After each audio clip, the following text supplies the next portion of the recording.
नमस्कार. मालिकेच्या आजच्या भागामध्ये सिंधूला सावीचा पत्ता मिळणार आहे. म्हणजे सावी नक्की कुठं ठेवलेली आहे, नक्की तिच्या बाबतीत काय झालेलं आहे, या सगळ्या गोष्टी सिंधूला समजणार आहेत.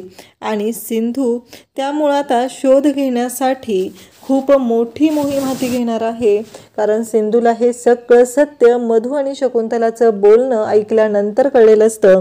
मग तिने रूममध्ये येते आणि गोदा मावशीला म्हणते की मला आपली सावी कुठं आहे ते समजलेलं आहे. त्यावेळेस गोदा मावशी म्हणते म्हणजे तर त्या शकुंतलाने तिच्या घरी आपल्या सावीला ठेवलेलं आहे. ही गोष्ट सिंधू शकुंतलाला सांगते. तेव्हा सिंधू म्हणते की मला आत्ताच्या आत्ता गेलं पाहिजे. तेव्हा सिंधूला गोदा मावशी सांगते की अगं तुला माहिती आहे ना त्या राजश्री ताईंनी काय सांगितले, आता हळद लागली ना, तू घराच्या बाहेर पडायचं नाही आहे. त्यावेळेस सिंधू म्हणते मी काहीही करायला तयार आहे. मग आता सिंधू पिंकीला कॉल करते आणि पिंकीला सांगते की मला तुझी मदत हवी आहे. त्या सावीला शकुंतलाच्या घरी ठेवलेलं आहे आणि काही करून सावीला आपल्या ताब्यात घ्यायचं आहे असं सिंधू पिंकीला सांगत असते.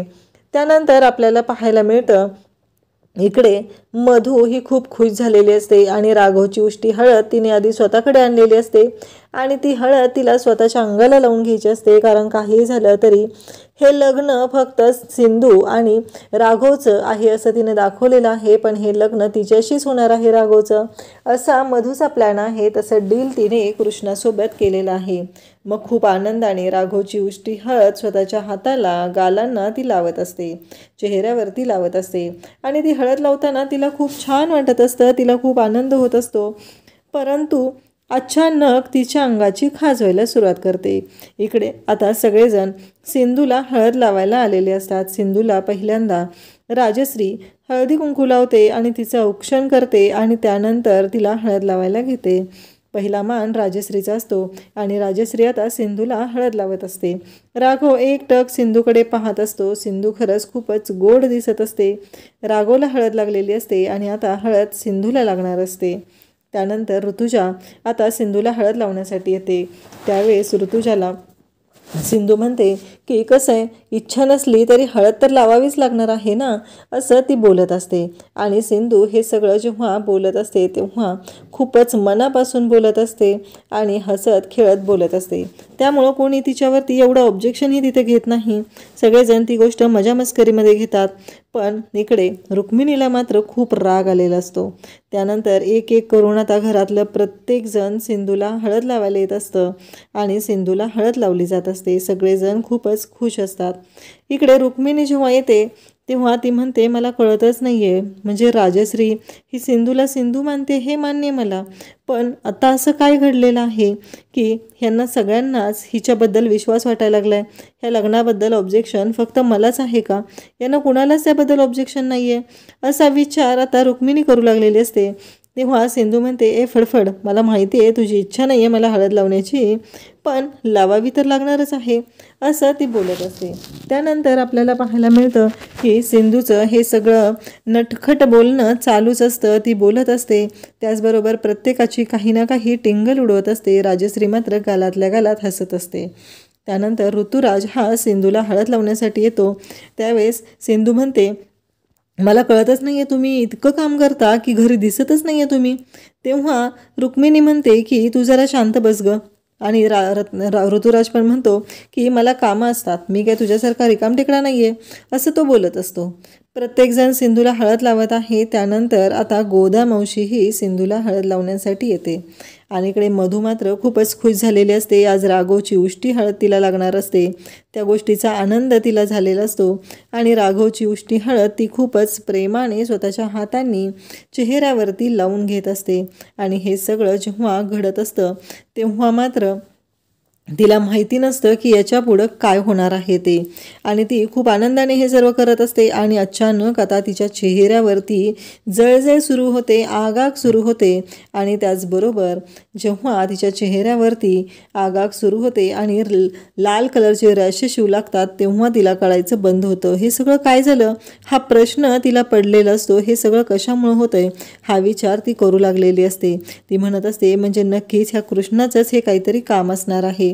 व असं म्हणत तिने आता स्वतः सगळी हळद पुसून काढू लागते. अगदी स्वतःच्या पदराने ती हळद पुसत असते. त्यानंतर तिथे रूममध्ये असलेला पाण्याचा जग उचलते आणि त्या जगने ती जगमधल्या पाण्याने तोंड धुवू लागते. पण तिच्या हातावरची चेहऱ्यावरची जळजळ काही कमी येत नसते. त्यानंतर आता रेश्मा इकडे मग सिंधूला हळद लावायला येते. रेश्मा सिंधूला हळद लावते. सगळं वातावरण छान असतं घरातलं. परंतु रुक्मिणीला मात्र प्रश्न पडलेला असतो की हे सगळं काय होतंय, नक्की काय प्रॉब्लेम काय आहे, या सगळ्यातून आपल्याला मार्ग कसा काढायचा आहे. काही झालं तरी ही मुलगी मला या घरामध्ये नको आहे आणि हे सगळं काय होत आहे, यांना कुणालाच काही का वाटत नाही, हा प्रश्न तिला पडलेला असतो. त्यानंतर आता गोदामावशी येते. गोदामावशी सिंधूला हळद लावते. सगळ्यांची हळद लावून झाल्यानंतर इकडे राजश्री सांगू लागते की आता तुम्हाला दोघांना हळद लागलेली आहे, आता तुम्ही दोघंजण एकत्र बसा. आणि मग एकत्र सिंधू आणि राघवला बसायला सांगते. सिंधू आणि राघवला जेव्हा एकत्र बसायला सांगितलं जातं तेव्हा राजश्री सांगते की आता तुम्ही दोघांनी एकमेकांना हळद लावायची आहे. सिंधू आणि राघव एकमेकांना हळद लावू लागतात. खरं तर हे वातावरण घरातलं खूपच छान असतं. सिंधूला पण खूप छान वाटत असतं. सिंधू आणि राघव एकमेकांना हळद लावत आहे त्यावेळेस राघव एकटक सिंधूकडे पाहत आहे. पण या पूर्ण फंक्शनमध्ये इथे मधू मात्र कोणालाच दिसत नाही. मधू मात्र एकटीच आतमध्ये असते. ती स्वतःला हळद लावून घेत असते. पण कोणाला शंकाही येत नाही की मधू कुठे गेलेली आहे. आणि सिंधूला खूप आनंद झालेला असतो. राजश्री सांगू लागते की आता तुम्ही दोघांनीही घराच्या बाहेर पडायचं नाही, कारण तुम्हाला दोघांनाही हळद लागलेली आहे. आता उद्या लग्न आहे, लग्न होईपर्यंत घराच्या बाहेर पडायचं नाही. पण आता राघवच्या पुढे एक मोठी गोष्ट असते, ती म्हणजे सावीला परत आणणं. कारण अजूनही सावी कुठे आहे हे राघवला समजलेलं नसतं. तो सावीला शोधू शकलेला नसतो. त्यामुळं त्याला अजून राजश्रीने सांगितलेलं असतं की सावीला लग्नासाठी घेऊन यायचं आहे, बस झालं. कारण असं कोणतं हॉस्टेल आहे, अशी कोणती शाळा आहे की जी सावीला घरी पण सोडत नाही, असं राजश्री म्हणत असते. कारण राजश्रीला माहितीच नसतं की नक्की सावी कुठे आहे किंवा तिच्या बाबतीत काय घडलेलं आहे. इकडे सिंधू मात्र खूपच खुश असते. तिला राघवची हळद लागलेली असते. इकडे राघवलाही वाटत असतं की त्याची हळद ही सिंधूला लागलेली आहे आणि राघव सिंधूचं लग्न होत आहे. त्यानंतर सिंधू आता मधूच्या रूममध्ये आलेली असते. मधू सिंधूला जाब विचारू लागते की तू काय गोंधळ घालून ठेवलेला, मला माहिती आहे हे सगळं तूच केलेलं होतं. तेव्हा सिंधू म्हणते नक्की मला नीट सांगशील का काय झालेलं आहे. त्यावेळेस मधू म्हणते की मला माहिती आहे तुला माझा त्रास होत आहे, म्हणूनच हे जाणून बुजून तू केलेलं आहे आणि माझ्या बाबतीत हे सगळं तू मुद्दाम करत आहे.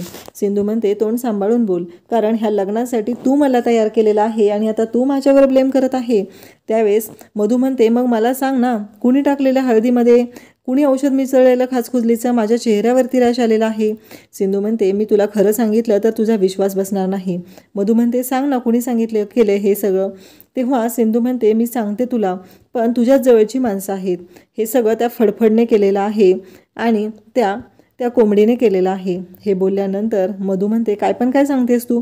तेव्हा सिंधू म्हणते हा सगळा डाव तुझ्यासाठी त्यांनी रचलेला नव्हता, हा सगळा डाव माझ्यासाठी रचला गेलेला होता. तेव्हा मात्र मधू म्हणते म्हणजे तुला काय म्हणायचं आहे. त्यावर सिंधू म्हणते हो, त्यांनी हे सगळं माझ्यासाठी केलं होतं. विचार कर ना तू, लग्न कोणाचं होणार होतं. तर मधू म्हणते माझं. तर सिंधू म्हणते डोक्यावर पडलीस का, हे सगळं तुझ्या आणि माझ्यासाठी आहे, बाकी सगळ्यांसाठी. तेव्हा सिंधू म्हणते माझं आणि त्या लंबूचं लग्न होणार होतं आणि त्यामुळं त्यांना माझा गेम करायचा होता, पण त्यामध्ये गेम तुझा झालेला आहे. कारण तू ती हळद स्वतःहून स्वतःच्या तोंडाला लावून घेतलेली आहे. कारण त्यांनी दोघींनी प्लॅन केलेला होता आणि त्यांनीच त्या हळदीमध्ये औषध मिक्स केलेलं होतं आणि ती हळद आता तुझ्या चेहऱ्याला लागली, कारण त्यांना ती हळद माझ्या चेहऱ्याला लावायची होती. जा विचार जा, तुला वाटतंय ना एवढं, विचार ना, त्यांना जाऊन विचार जा. आणि काय सांगणार आहेस तू, मग ते सगळेजण तुला विचारतील मग तू का हळद लावली स्वतःच्या तोंडाला, मग काय उत्तर देणार आहे. त्यांना माहिती आहे का लग्न तुझं आणि रंबूचं होणार आहे, ते डील आपल्या दोघींमध्ये झालं आहे ना, मग ते आपल्या दोघींनाच माहिती आहे. आता सिंधूने इतकं वेडं बनवलेलं असतं की मधू मात्र अक्षरशः सिंधूवरती विश्वास ठेवते आणि ती म्हणते बरोबर आहे तुझं. आणि सिंधूने ठरवलेलं असतं की आत्तापर्यंत तू जेवढा त्रास मला दिलेला आहे त्याच्या कितीतरी पटीने त्रास मी तुला देणार आहे, असं सगळं सिंधूने ठरवलेलं असतं.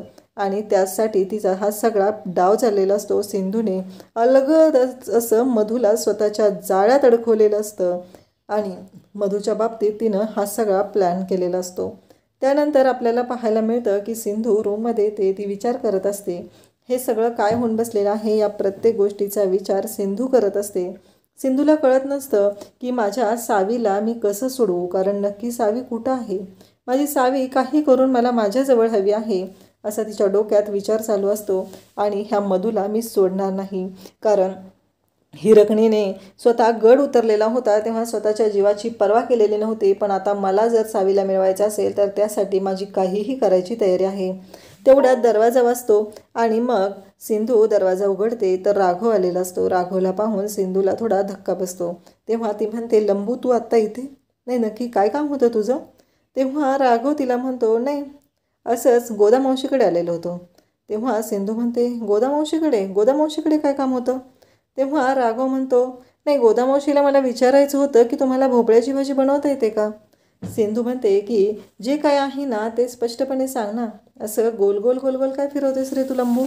नीट सांग ना तुझं काय प्रॉब्लेम आहे ते, असं सिंधू त्याला म्हणत असते. तेव्हा राघव म्हणतो, खरं सांगू का, मला तुलाच पाहायचं होतं, कारण आपलं आता लग्न ठरलं आहे आणि आता हे 24 तास पण माझ्यासाठी खूपच मोठे होऊ लागलेले आहेत. हे 24 तास पण मला सहनच होत नाही, मला तुझ्यापासून लांबच राहू वाटत नाही, असं तो बोलत असतो. सिंधू मात्र हसत असते आणि मनातल्या मनात म्हणत असते, मलाही राघव तसंच होतं आहे. आत्ता मला तुम्हाला वाटतंय की तुमच्या मिठीत यावं. राघव आणि सिंधू बोलत असतात. सिंधू अगदी राघवच्या खांद्यावरती हात ठेवून अगदी स्टाईलमध्ये उभी राहिलेली असते आणि राघव तिच्याकडे पाहत असतो. सिंधू म्हणते, ए लंबू तू अशा पद्धतीने माझ्याकडे पाहू नकोस हां, मला ना खूप कसतरी होतं आहे. त्यावेळेस राघव म्हणतो, म्हणजे?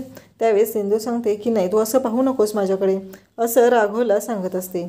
आणि त्यावेळेस राघव म्हणतो, ते बघ ना समोरची सावली, मला ना असं एकरूप व्हायचं आहे तुझ्यासोबत.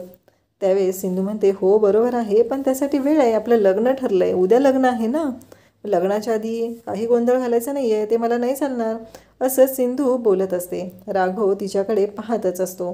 त्यानंतर सिंधू म्हणते, बासा लंबू आता असं तू पाहू नकोस माझ्याकडे, असं म्हणत राघवला ती म्हणते की आता जा तू.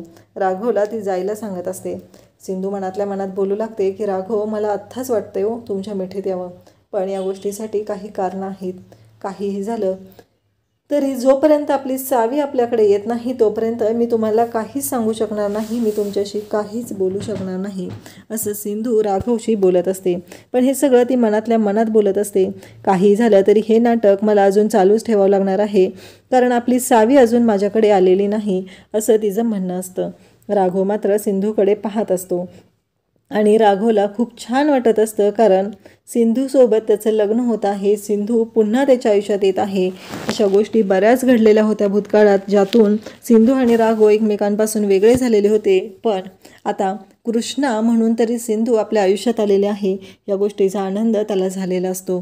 आणि राघवला सिंधू आता त्याला धरून म्हणते की जा जा राघव, तुम्ही बाहेर जा, लंबू तू बाहेर जा, असं म्हणत ती राघवला बाहेर जायला सांगत असते.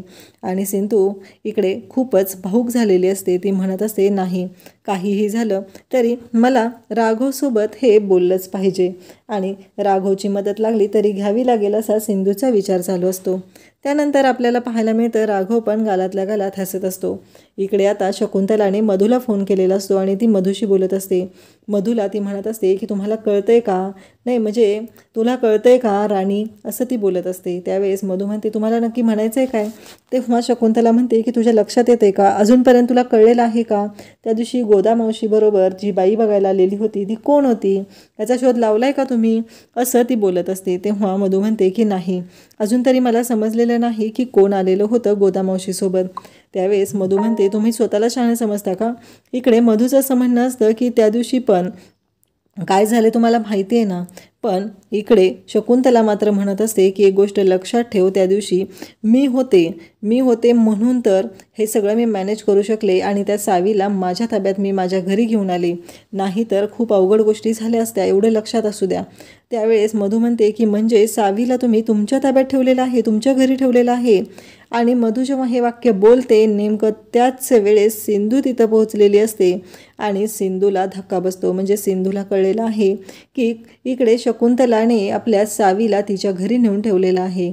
आणि मधू म्हणत असते की काही झालं तरी ती माझा डिसिजन आहे, जर तुम्ही सावीला गोदामावशीला दिलं नाही तर ती कृष्णा माझं आणि राघवचं लग्न होऊ देणार नाही, काही झालं तरी सावी मला हवी आहे. पण शकुंतला म्हणत असते की मी तिचा आता गेम ओव्हर करणार आहे, कारण मला निवडणुकीच्या तोंडावरती काहीही प्रॉब्लेम नको आहे, त्यामुळं मला हा निर्णय घ्यावाच लागणार आहे असं शकुंतला स्पष्टपणे सांगत असते. परंतु इकडे आता सिंधूला कळल्यामुळं सिंधूने पिंकीला फोन केलेला आहे आणि पिंकीची मदत घ्यायचं ठरवलेलं आहे. तिने पिंकीला एवढंही सांगितलेलं आहे की शकुंतलाच्या घरी सावी आहे, कारण गोदामावशीने सिंधूला सांगितलेलं आहे की काहीही झालं तरी तू घराच्या बाहेर जायचं नाही असं राजश्रीताईंनी सांगितलेलं आहे. आता पिंकी कशी जागेवर अगदी जागेवर पलटी मारत शकुंतलाला तिथे उल्लू बनवून सावीला कसं आपल्या ताब्यात घेते हे आपल्याला पाहायला मिळणार आहे. थँक्यू.